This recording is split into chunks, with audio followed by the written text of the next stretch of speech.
Isa ka malipayong adlong ipapahulay diri sa Southern Mindanao Mission Campus kung asa gakahitabo ang Health Professionals Yearly Fellowship diri sa Wong's Complex nga adunay tema Revival and Christian Health.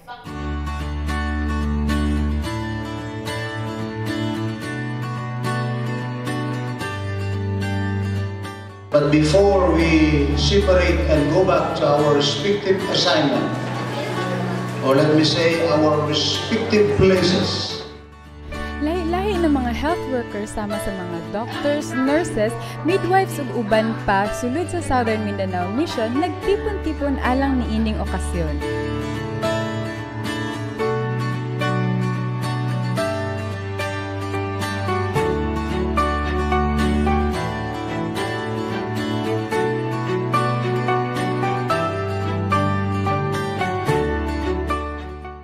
I joined this association as the first group who formed this.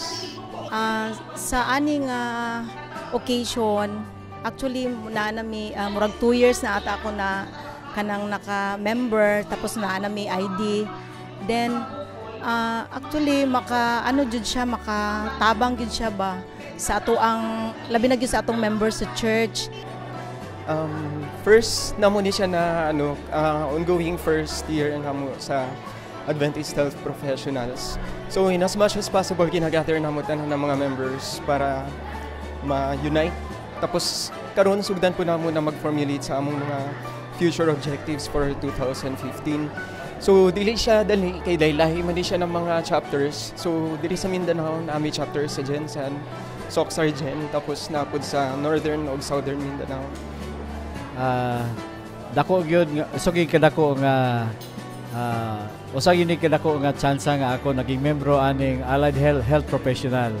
Sa tinuod lang sa wa pa ko na doktor, ako gyud ning gipromisa sa Ginoo na once ako gani mahimong doktor, makapasar sa board exam, ihatag yun ako ang tanan akong panahon, ang akong kaalam sa pagpanambal para gyud sa buhat sa Ginoo. I was impressed to talk about this topic because I know that we are talking to laymen who will also be sharing the health topics to their clients in their respective houses, respective communities. So these small things in life which is very common is very helpful to them. Like for example, the common fallacies in life, katulad po ng paggagamit ng big kiss, katulad po ng mga sinasabi nilang maglagay ng mga mansanilya sa bunbunan, which is not really that helpful, but it can just cause asthma actually later in life. Aduna kitay dakong katungdanan nga kinahanglan kita magkahiusa alang sa isa ka misyon sa pagbantala sa maayong panglawas dinhi sa kaumhan sa Southern Mindanao Mission. Ang Health Ministries Department gipanalanginan sa daghan nga mga sakop niini.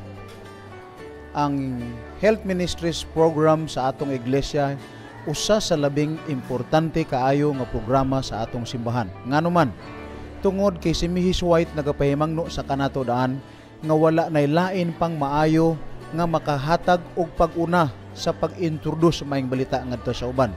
Gani nagaingon siya nga nahimo kini nga right hand or right arm alang sa pagpangdaog ug hamiling kalagdi sa community. Bago ako nakapasar sa board exam, so thankful ko ani kay daghan ko nakatunan ug I believe nga as a nurse nindot jud nga na kay may baw-an nga mga bag-o nga butang para imuha pong ma-share sa uban tawo ug mahimo pug kang blessing. As the health director of Southern Mindanao Mission since 1988, I was the one who started to organize the health professionals because I know that the health ministry is the right hand of the gospel ministry. And I know that the doctors, the nurses, and all the allied health professionals has many things to do for the Lord's work. Especially, I have the heart as a nurse. I have the heart and I have the passion to care for the people. Isa sa activity sa atong mga health professionals karong adlaw kay mao ang inauguration sa atong SMM clinic.